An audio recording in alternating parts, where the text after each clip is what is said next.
Hi there, my name is Gill Tiney and this is Erkan Ali and we are BeCollaboration and this is the Journey of Possibility podcast.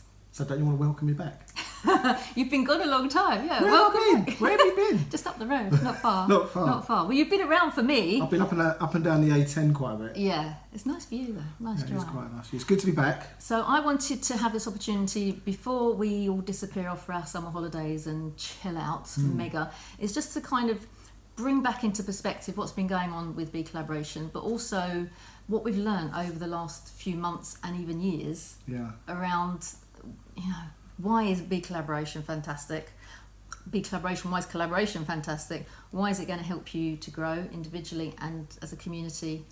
And what's in it for me? Yeah, I mean, where do we start? I mean, really, I suppose some of you will be listening to this for the first time. Yeah. Some of you probably heard our voices a few times. And you may have some opinions and some views. You think, what are they going to say that's different today? Yeah. But I think every time you articulate something that's important, something that you're passionate about, and something that you're continually evolving, there's always something. There's a new nuance, a new insight.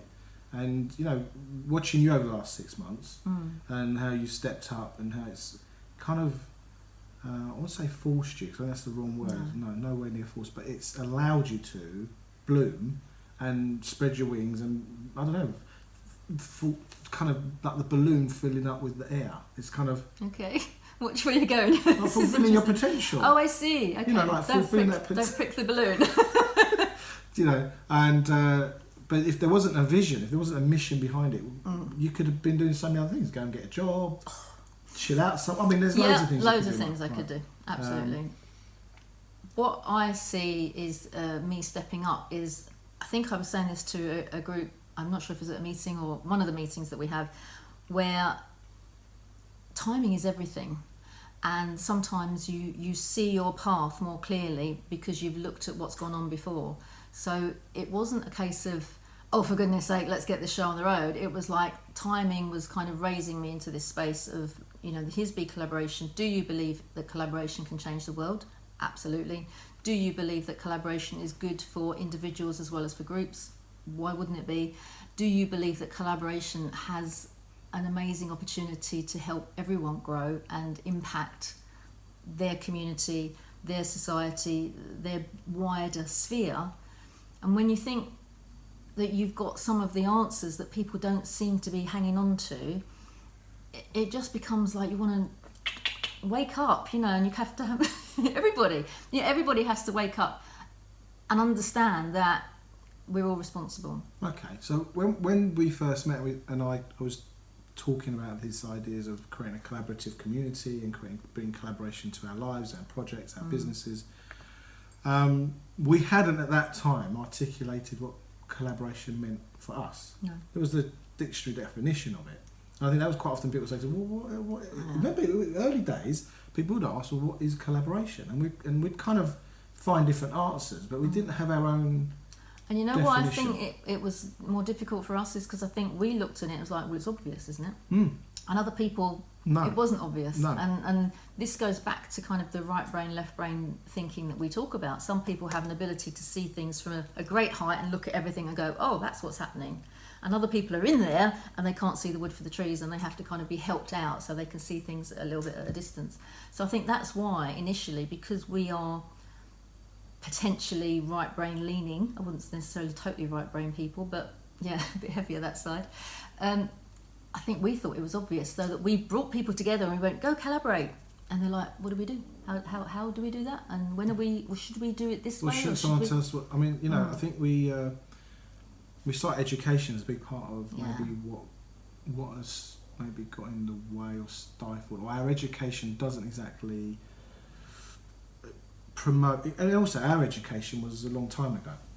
Our formal schooling. No, I know, but our formal schooling, let's say, was a long time ago. So the world has changed, but the conditioning still prevails, and it does prevail in many ways.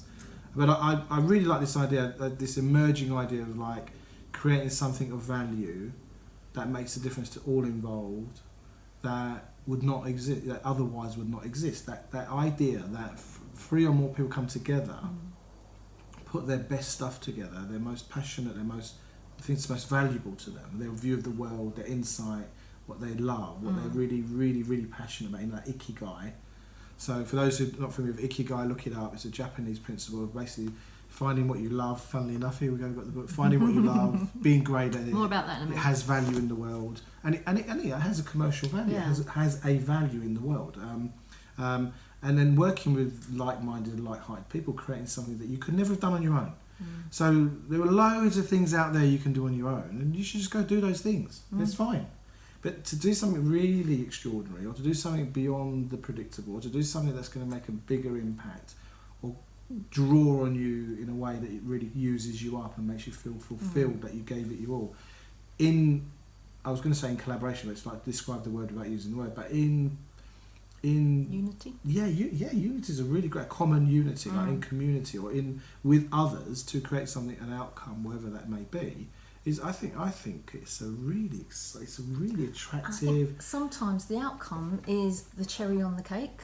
It's the being in that team, having that experience, and going through that whole journey with a group of people who are like-hearted, like-minded, have a purpose, having fun, just enjoying your life, because every day you go to work or every day you're on that project is just a wonderful experience. You're in the now. You are being the best that you can be in that moment within that community, within that group of people, whether it's 3 people or... Yeah, I mean, we use 3 as a principal building block, and I think just the way you see life, people, opportunities starts to alter. And I think for the very much better. But even at the very basic level of where within the BeCollaboration community, there's a level of just sharing, and that's what we're doing today. Jill and I were preparing for this earlier on, and we were saying, like, really, we're not out to kind of tell you what to do, or you should do this, or 7 steps to success in collaboration. I don't know if that would ever happen or would ever do something like that. But this is us at the moment, just sharing what we've learned and how it's created value for us and the people we've been involved in, whether, if you like, formally within BeCollaboration or in our lives, with our families, our friends, interests. It's all pervasive. So I think as a precursor, this conversation does flow into the book that's being written, because although we can't give you the definitive do this and you will have a successful collaboration, the book is around this is what we have done and this is what we find is really useful, and if you get 7 out of 10 components, you're probably going to work yourself around a good collaboration. But you'll experience some of it and you'll get a taster and go, I like that, I liked working with that group of people, that outcome was amazing, I didn't realise I could do that. And that's what I like about it, is it makes you bigger than you think you could be. It gives you that opportunity, and it isn't about driving yourself. When you're solo, you see all those groups out there, and it's like, make massive goals, create massive impact, and it's like, get up at 5 in the morning. I'm like, I don't want to. Do you know what? I'm really. Funny enough, I did get up at 5 in the morning today, as it happens. But you don't show off about it. Okay, right. I used to do live updates, didn't I, at 5:30 in the morning? Yeah. In the dark. But I don't feel like it's something I have to do for success. I don't do it for other people. I do it because it works for my life right now, and then sometimes I don't do it for periods of time. And I think that's the key here. I think we're just at that age where we want to do what we want to do, and we know some things work better that way. Yeah. But what I didn't want to be was on this kind of. I'm not a liar. Because we have been on a mission, haven't we? I mean, we have been on a mission, but also we wanted to enjoy the journey, didn't we? We've always said, the journey is as important as any destination. But the mission isn't going to happen in 5 years' time. The mission isn't necessarily in our lifetime. No, but the mission's unfolding as we speak, isn't it? It's like if you're watching those kind of films, Lord of the Rings, and they go on for 2 hours. The stories. Find the ring already. It's like it's part. I'm sure many of you know that part. It's the journey. But I think we're so results driven, and quite often I've been around organisations or especially a lot of coaching environments. It's all results. I very rarely focus on results. I mean, because they just come when people are in the right space, and getting them into that space is what really makes the difference. But I wanted to kind of we're going through some things, but this idea of, I think say back when you want got an idea that you want to collaborate, I think the next thing is, well, around what and with who? Yeah. You know, Sam Keen wrote a book, Fire in the Belly, and he said, it's Fire in the Belly on Being a Man, Sam Keen's book. And he said, first of all, as a man, because it's about men, is work out where you're going, and then who's coming with you. You know, and I think that those are two really critical parts if you're going to collaborate. Because what's the end? Yeah. What is it not the end as in the finish, but what is it you're out to achieve, right?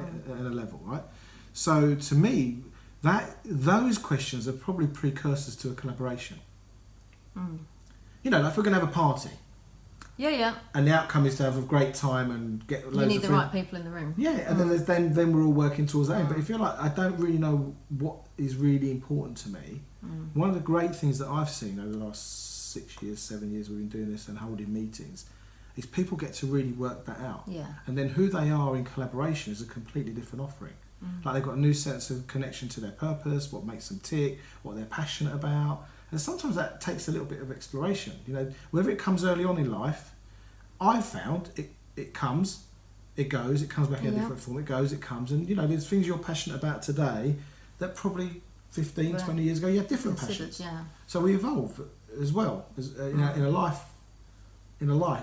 given life, we evolve and we change. And I think maybe our needs change. So what we found within BeColl, there's a lot of sharing of stories, of journeys, sharing of wisdom, insight, understanding. And I think all that gives us like a compounded, like a shared experience as a community. And I think as a community that makes you stronger when you have been present to people being vulnerable and sharing some of their vulnerability, sharing their journey, sharing their authentic self. And we say BeCollaboration, and it trips off our tongue now, doesn't it? It's just this is we are BeCollaboration. But in the beginning, a lot of be collaborative, being collaborative, what is it again? And they couldn't quite. Do you know times of a conversation I go BeCollaboration? Yeah, BeCollaborate. I want to BeCollaboration. Well, it sounded weird in the beginning. It did sound weird, and I remember when I came up with the name BeCollaboration. That was you. And everyone said that's really weird. I went, yeah, but it will sound right later. Yeah. And I'm starting to see be everywhere now in a way that I didn't only a couple of years ago. Yeah. I saw something in fact I took a picture of this. I was on the tube the other day. It said be unfaithful. Yeah, I've seen that. But yeah, and I was leave your current phone. supplier and go to a new supplier. And I thought, that's interesting. And this whole idea of who we're being, I think it's becoming more and more. A common, understood or heard of idea. Like, who are you being right now? And are you being collaboration? Or are you being, one of the things you've identified in the Making of a Movement book is this transformation from fear, scarcity and competition. Yeah. So when we're in that kind of fear-driven, scarcity, competition-driven world, whether it's in corporate, in business, even with our families, it has us behave and act a certain way. And I kind of get it's really hard to collaborate when you're being protective or you're being stingy or you're being kind of, what if they take my, we used to say, what about if they take my best stuff? BeCollaboration and say, well, if I share my best stuff, you better use it. Otherwise, what's the point? So there's a real sense of sharing and contributing and giving away. Like, the more you give, there's this thing about sharing, isn't there? When you're a kid and you have, I don't know, 15 cola cubes. Yeah. And you go, do you want one? And you take two, then I've got 13 cola cubes. And then someone else takes a cola cube. Like, the more I share, the less I have. Yeah.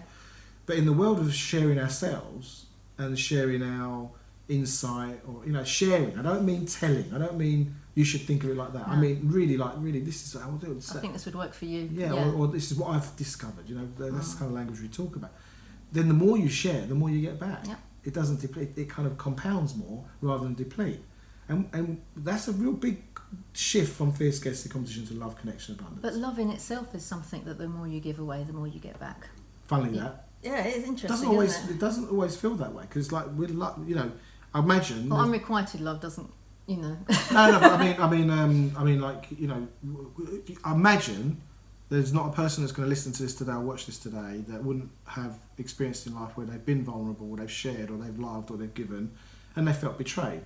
They felt that trust was abused, or they felt that here we go again. That part of being in collaboration with people is restoring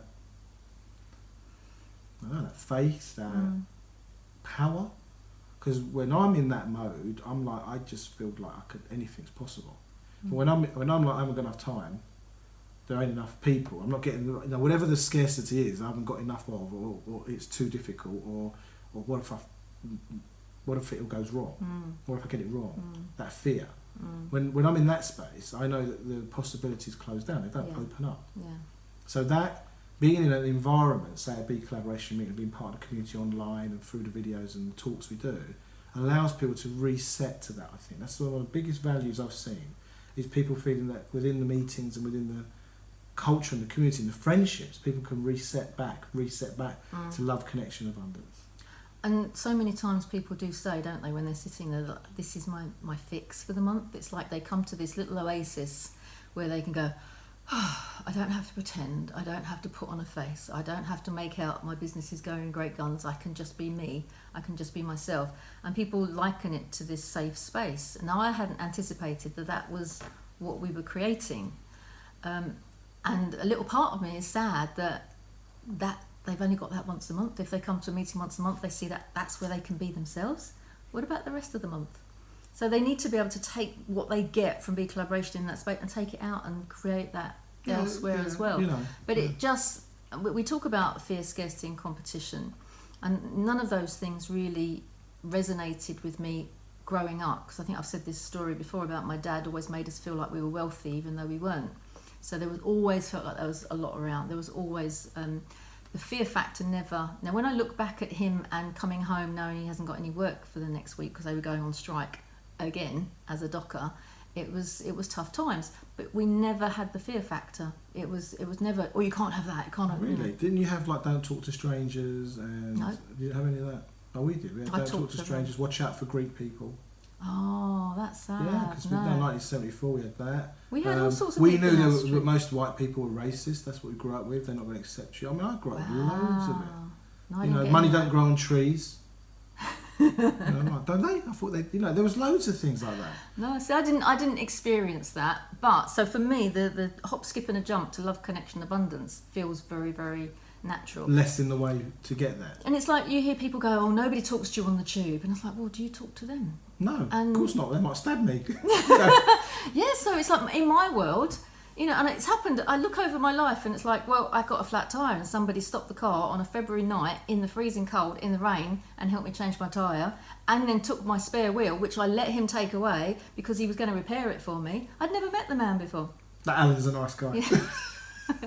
Yeah, and then I left a purse in a shop and I went for about an hour shopping various other places. Then I found something I wanted to buy and went, where's my purse? I had to retrace my steps and somebody had handed it in and there wasn't a penny missing. And that's my word. I've left birthday presents in places and 3 days later gone, I don't suppose it's still, yep, there you go, it's a birthday present. And I never have a worry. When I told my friend, oh, I think I've left that birthday present in that club we were in, she's like, oh my God, oh, it's going to be gone. Oh, that was just for you. And she was in panic. And I'm like, you'll be there, be fine. And it was. And I'm not advocating this necessarily because obviously there are instances where you should be cautious. But generally, what you attract, what you give out is what you attract. And for me, I've never lived in that fear space. I've been taught the competitive space. You can't not be taught competitive space when you go in the world of B&I. For anyone outside who hasn't heard of the B&I, it's in their language, it's in the culture of but not necessarily them, but it's their reflection of the culture. Yes, and they lock out. It's a networking organisation, and they lock out their competition, which means that they don't have the competition in the room. So you wouldn't get 2 accountants in the room in the networking environment. But to be fair, who wants 2 accountants in the room? Because you're stereotyping. Some of them are lovely. That's my prejudice. But what I'm you saying have a lot, don't you? Prejudices. Yeah. But I think that's what I mean. Like the fear, scarcity, and competition is not just your personal experience; it's what is in the environment, in the culture. But if the world were to come from the space of love, connection, abundance, your mind boggles at what's possible. Oh. And there's always going to be people that wind you up or upset you. But it's your choice to be upset, your choice to be wound up and stressed out by these things, and it's your choice whether you put it right or not. So, to my mind, sharing the concept and the context of collaboration is a beautiful, wonderful thing. It's a bit like, and I'm not sure if I should be saying this, But it's a bit like a religion, but without the rules. It's really simple. You just love everyone because we're all human beings. It doesn't matter what you look like, where you live, where you come from, where you're going. You're all human beings, and you share and you love and you support and you help and you connect. And if you're both passionate, 3, 4, 5 people passionate about the same thing, well, rock on and go and do something about it, and don't waste time talking all the time. Because I think the society we're in at the moment, it's too easy to make a noise and not do.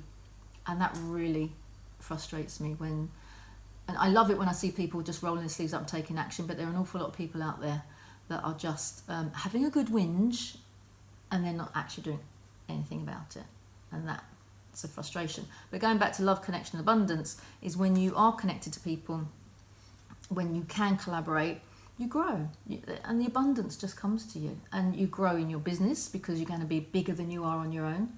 You're going to grow as an individual because you're learning new things about yourself and about other people. So how can you not grow when you've worked in a collaborative team that are on fire for what you're passionate about? How can you not take something away from that? Yeah, on a level, that's all of that I'd agree with. And at a level, you can see why people are a little bit kind of maybe daunted by the prospect of all of that. Yeah. Because there's something comfortable about complaining about stuff and not doing anything. There's something comfortable about not stretching yourself, not being vulnerable, not exposing yourself, not sharing your best stuff. It's a very kind of, I'd say, stingy way to live. Like, I'm going to hold all my best stuff to me. And you can see within fierce, and I'm talking about the populace in general. You know, people don't give you, road. You know, you're on the road. People don't give you way.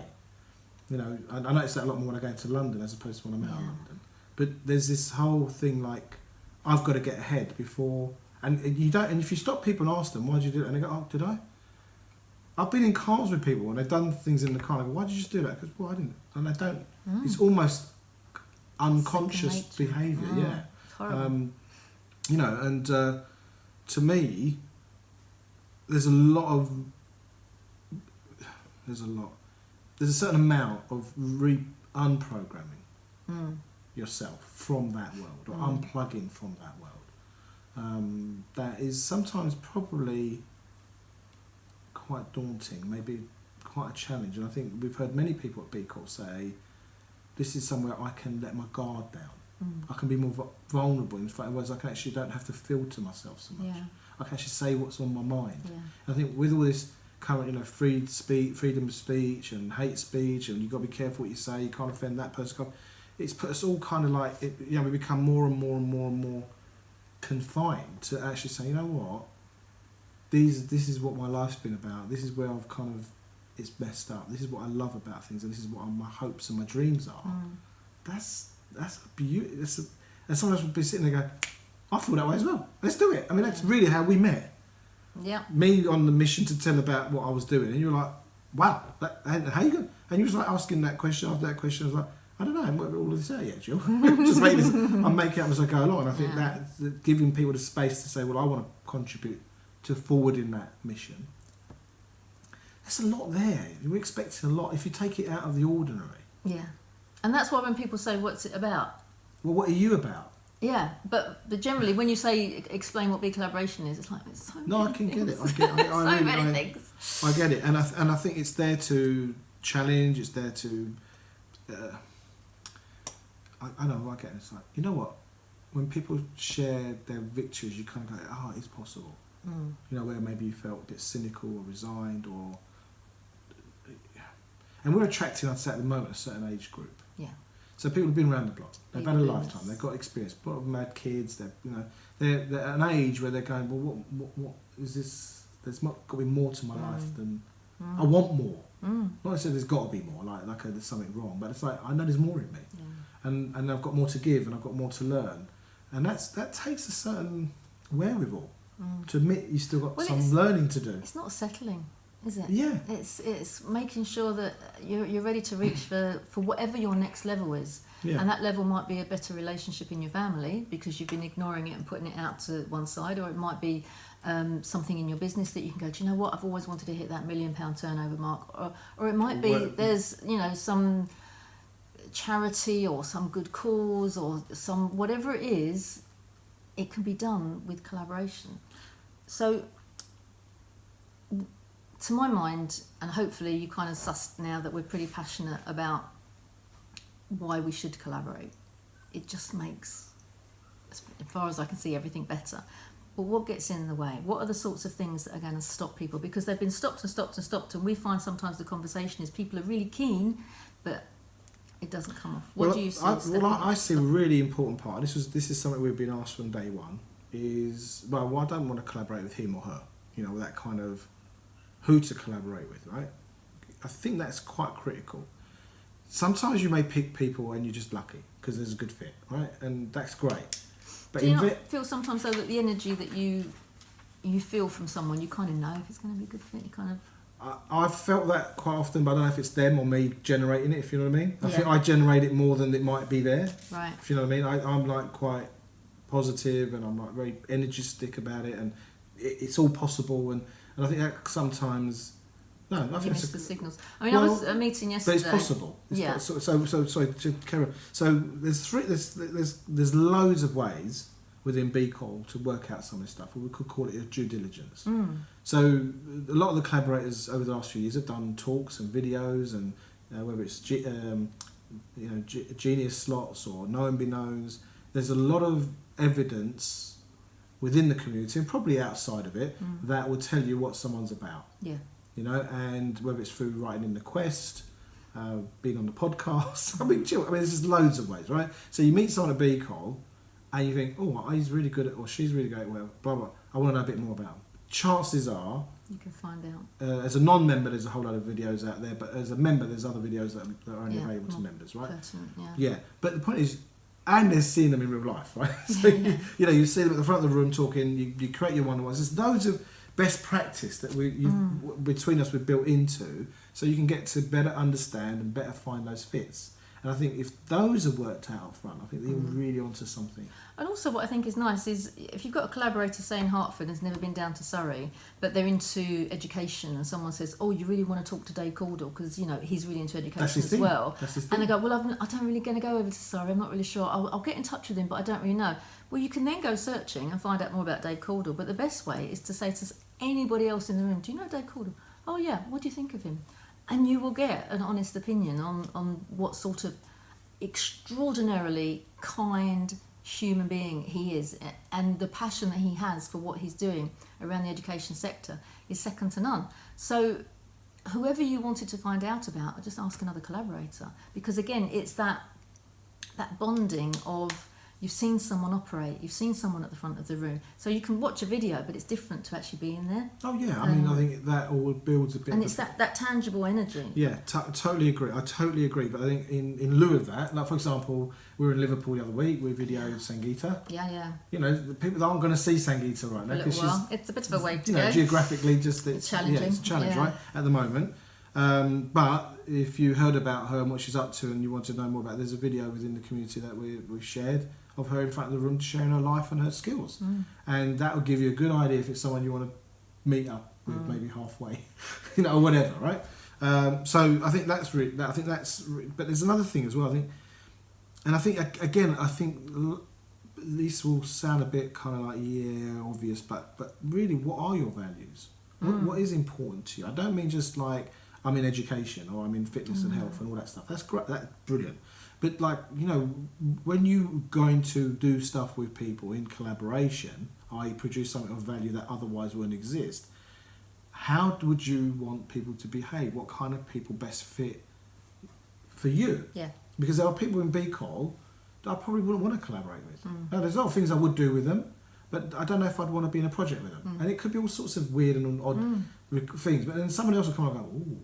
And then you know, it's like, you just, I think it's a very intimate, at a level, really important collaborations are really intimate. Because you get to see people in a different light. You can probably get some of their bad habits, some of their good habits. You know, there's got to be a certain level of agreement to interfere. You know what you have to do, don't you? Write a book. No, you have to be more pirate.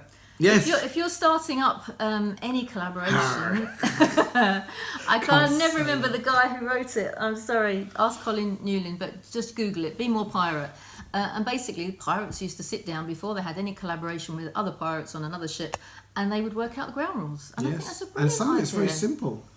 For example, I think about that now, and I think if I was in a collaboration, I would sit down and go, I need you to stop swearing. Because when people sit there and swear every other word, I'm like, use your words. There is a vocabulary that you can use. And it irritates me. To be fair, you swear more than anyone I know. You've stopped a lot since I first knew you. But that's the silly little ground rules like that. But that could be important exactly. enough to maybe grate you over, or any other things that someone's doing, or how they're being, or how they are about it. I think that's really important. And it's having that awareness of, as you say, what your values are and what's important to you. And you need to have that up front and go, look, this is... also, another thing is a classic for me, is it bugs me when people are late. It just bugs me when they're late. Do you know the other thing that's really... Sorry, yeah. Well done for being on time today, by the way. Yeah, well... we're working on a project at the moment, like a really substantial project. Biggest project I've ever been involved in, probably, if it comes off, right? Mm. And we now are courting different people to be involved with it in different areas.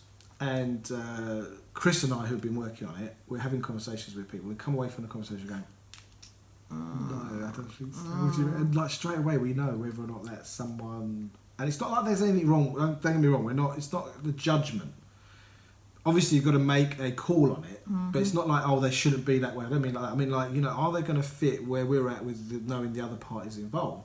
And it just sticks out. Yeah. It just sticks out. And if you're consciously looking for people to collaborate with, don't ignore the signals. Absolutely. Yeah. And I think I'm probably as guilty of that as probably anyone. Where I want it so much that I will ignore the signal. Yeah. And some of the stories I've been through where I wanted to create something, and in the end, it's just they're wrong people. Yeah, I've been there as well. We've all been there. I mean, I had a client the other day, and he was trying to work out a joint venture with somebody, and on paper, it could work. And I said to him at the end, when you kind of unpack everything, and he was saying, well, what do you think? What do you think? And I'm like, doesn't matter what I think. I says, okay, what's your gut telling you? And he's like, And I said, the face says it all. You don't need any more than that. Your face says it all. So he didn't want to be missing out on what potentially was there, but I said, if it goes wrong, what else are you going to be creating? So it's like a really in-depth, long, medium, short, good collaboration is almost it's a marriage in a certain respect. It's like it's going to call more of you than just what you do, and be prepared for it to go wonky without letting it go entirely. Who was it that coined the phrase when was it mucky? Yeah, who was that? That's Terry in Spain. It says sometimes it gets mucky. Scumbaggery, that was the... No, scumbaggery is from Being Inspired. Right. That's just out and out psychopaths, basically, and liars, and I think you want to get them out of the way pretty quickly. But somewhere along the line, even if everything's aligned and you love each other and there's full respect both ways, it's still human being. There's the limit of human being where it might get mucky a bit. Do you have the courage to see it through that phase? Because it will go there. There'll be times when expectations are met, it doesn't go right. There'll be a whole load of, minefield of things you could, before you stepped on a mine and boom, you found yourself missing a leg or two, And I think sometimes knowing when to, not knowing when, but sometimes be willing to back off a bit and let it go again and reset. This takes a certain level of maturity, I'd say. And understanding the value of clean communication, and again setting it up at the beginning, so when things do go wrong, somebody can go, actually we need to talk about this, rather than just go and moan to somebody else about this person that's driving you up the wall on this collaboration that's going on, because that will then create this divide and rule kind of scenario. Well, then you kind of back into that fear scarcity, who's in control, and that's the default setting for what we are used to in this world. And by collaborating in a new way, you want to be doing it in a different way, and that's not easy. I mean, what we're offering to people, and what we're saying to people is, we've experienced these kind of things, and the things that will help you to see a fruition of your collaboration is not the easiest thing in the world. You have to kind of get rid of your ego, or be aware of your ego. You have to understand how to communicate with people so that they can hear you, and you have to be prepared to listen, and listen in a way that is not for you to just make them wrong and you can respond and go, no, yes, but, just because it doesn't serve anyone when you think about the end purpose of you getting together in the first place. So there are so many things that we have learned, which is why I'm now writing the next book around how to collaborate. So we've got the first one, there we go, Making of a Movement, which was our context and sort of the why collaboration. Some lovely and the story so far. Yeah, and the story so far, and some lovely pictures. And there's a lot of stories in there of how collaborations have started and had not quite got off the ground. So the next one, to my mind, was how can we teach people how to collaborate from what we've learnt so far? And we don't know all the answers, but we've actually, from the last 7-8 years together, and then historically your 30 years, my 20 years of other things that we've done in our lifetime that will naturally see us come together. I mean, you can't be a teacher in primary school without understanding human nature and how kids collaborate. And they collaborate on such a different level to adults. It's beautiful to watch, and you can get so much. I mean, I had one experience where the kids just created a whole new society. And it was like, I want to live there. That was amazing. It was just... I bet the milkshakes were nice. Yeah, everything was nice. Everything nice. You could even be a spaceman. Yeah, I just want to address something there as well, as also because I think this idea of collaboration, people kind of go, they get it cognitively altered to something with others in a way that great, but there's also, we lean on the spirodynamics principles, Claire Graves and Don Beck's work around the levels of consciousness through, if you like, the human evolution, and there's this emerging consciousness of collaboration and self-organising and coming together for the good of, I'm going to go out there, for the good of the species, for the good of for the human race, for the good of the planet.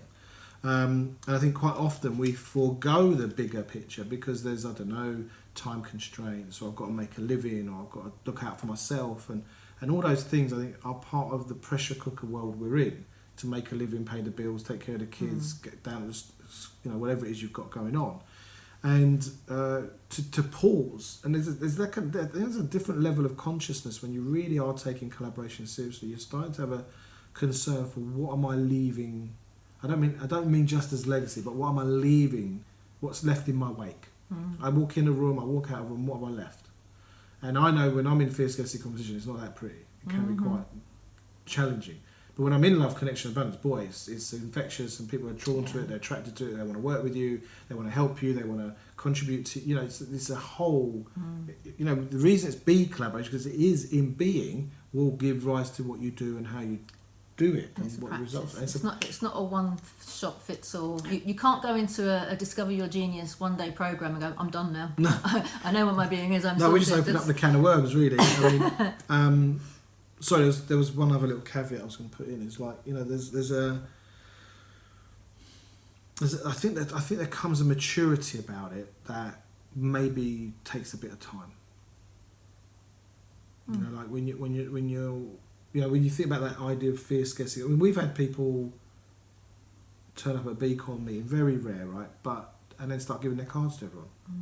And a collaborator will, I've seen this happen, a collaborator will look at the card and go, throw it away and go, I don't care about your card, I want to know who you are.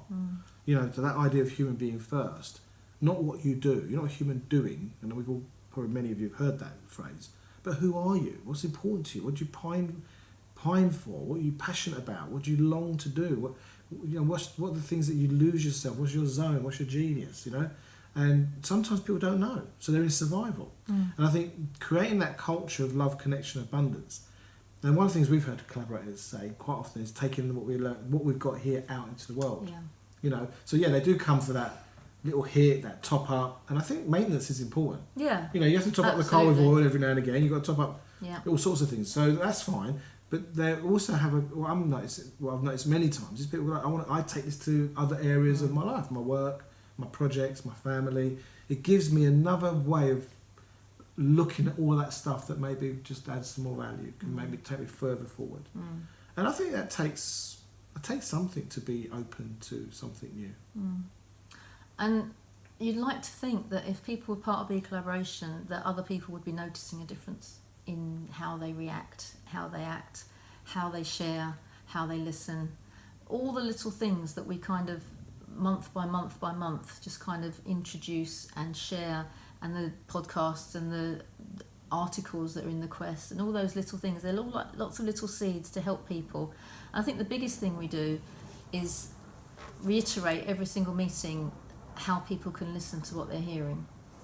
Yeah, and something we all probably know, and yet we don't really do it that well, do we? I mean, we have to. It's very easy to slip really back, easy, isn't it? Yeah. But I think where that's also quite powerful. Say, for example, the core value piece. We do about 15-minute, or we kind of indulge a bit more when we've got the time, but usually around 10-15 minutes. We explore or inquire into one of our core values, and of course we know the answer because we wrote it.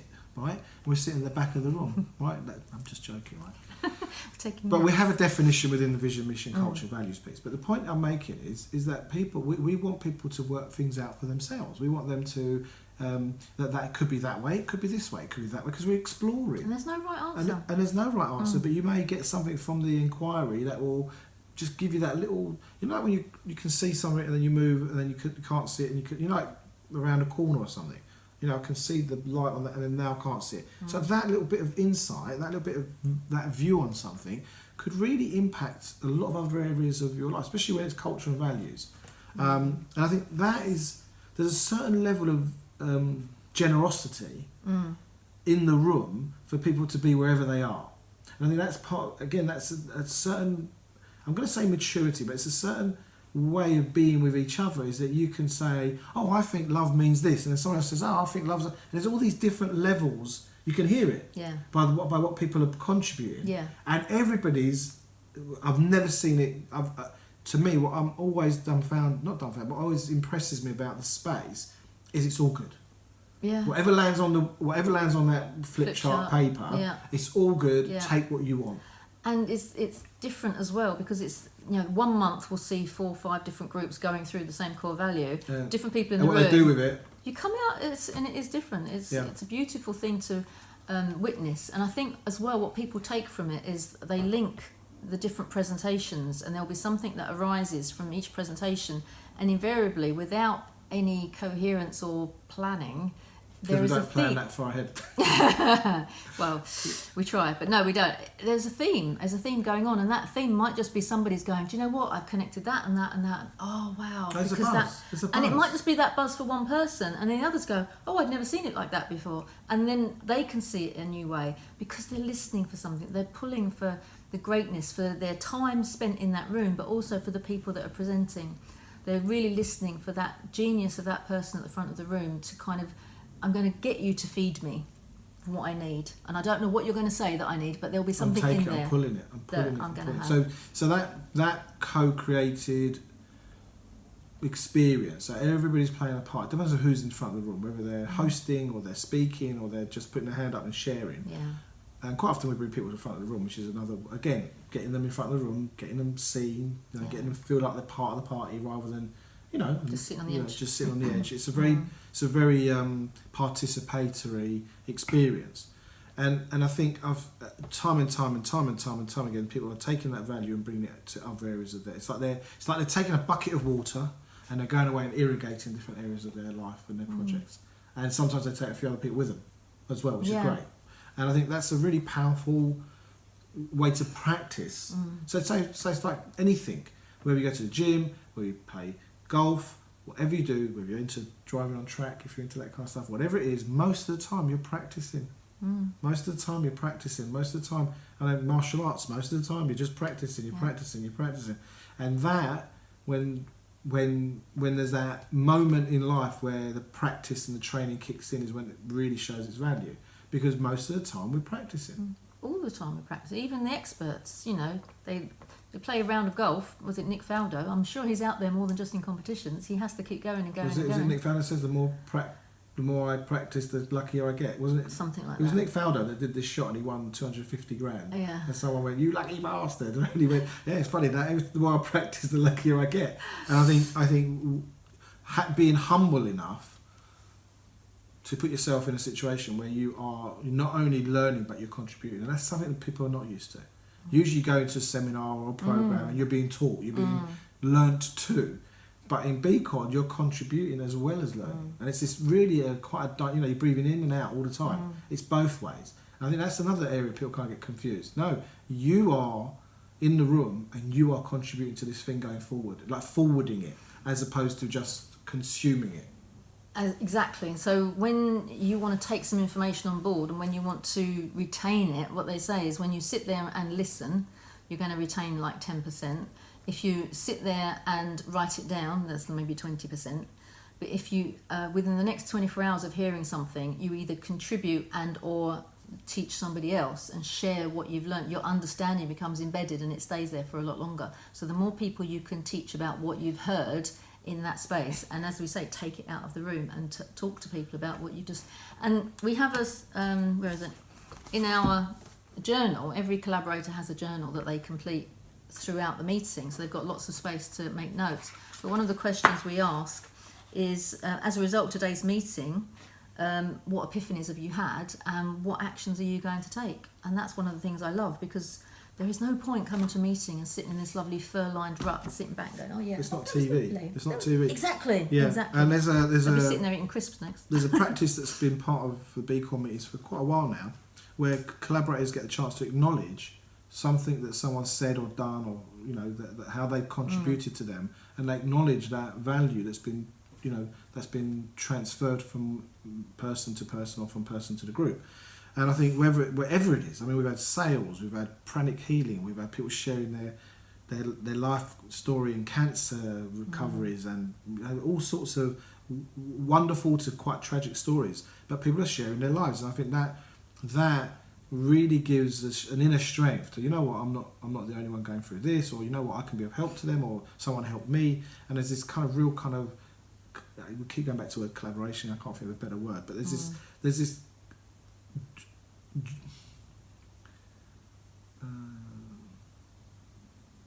What I kind of just saw in my face is like all these people dancing together.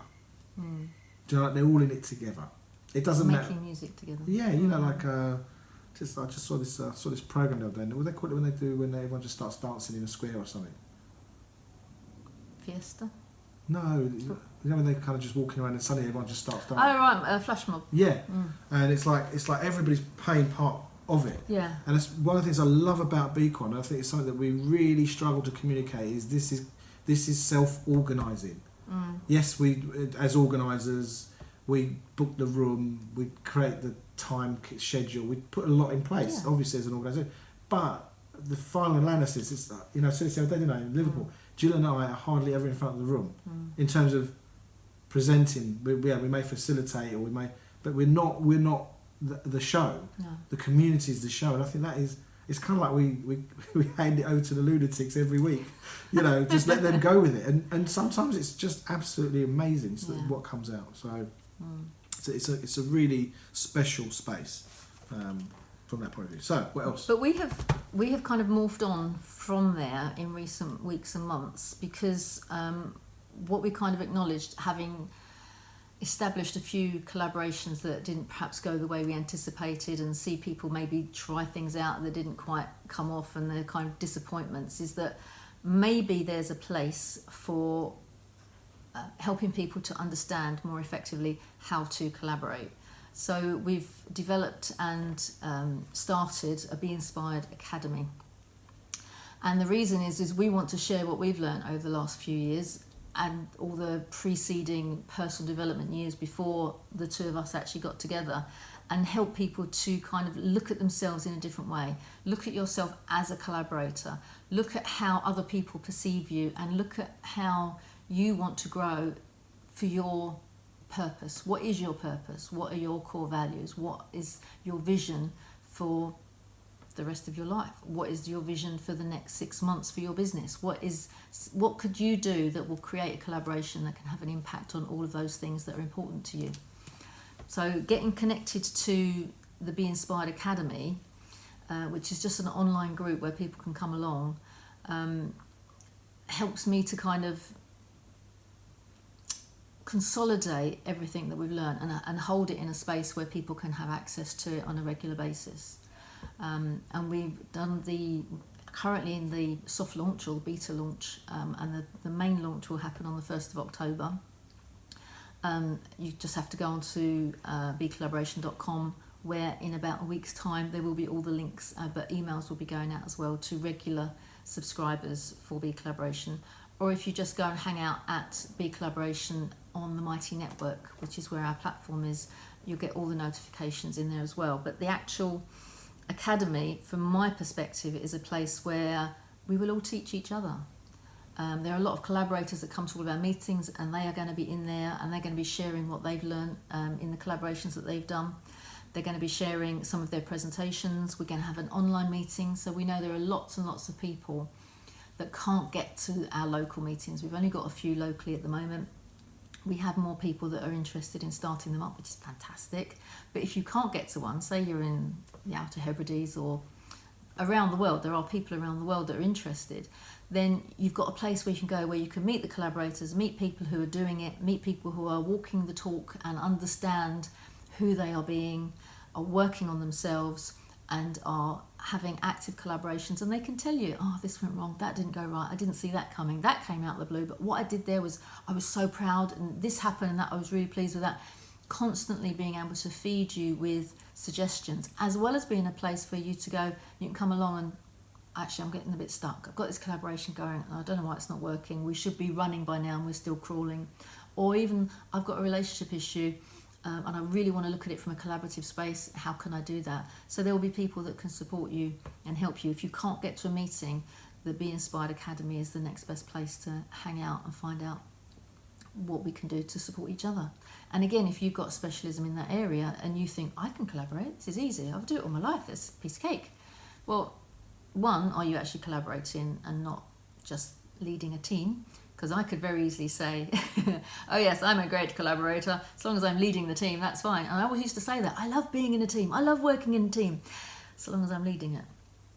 Me too. It's command and control, you know, it really doesn't serve you. It's I'm teaching everybody else and I'm not necessarily getting the two-way feed. So a collaboration is about everybody being equal and being in their genius, working in their genius. And if you don't know what your genius is, then that's something you can come along to find out about as well. So that's probably our newest thing that's happening, which over the course of the next few months is going to be expanding and growing. And I just wanted to share it so that if you are watching this and you're outside of the UK and you can't get to a London meeting or a Liverpool meeting or Hertford, Surrey, looking potentially to have a group in Devon and Essex as well as we speak, Be Inspired is a fantastic place to be. The other space, which is a free community, is still part of the Mighty Networks community, and we talk a lot about the context of collaboration, and that's a great place to learn as well. And you can interact and you can connect up with our collaborators. But the actual training, where you have videos and downloads, online meetings, and, which I'm very excited about, a book club. We're going to have a book club.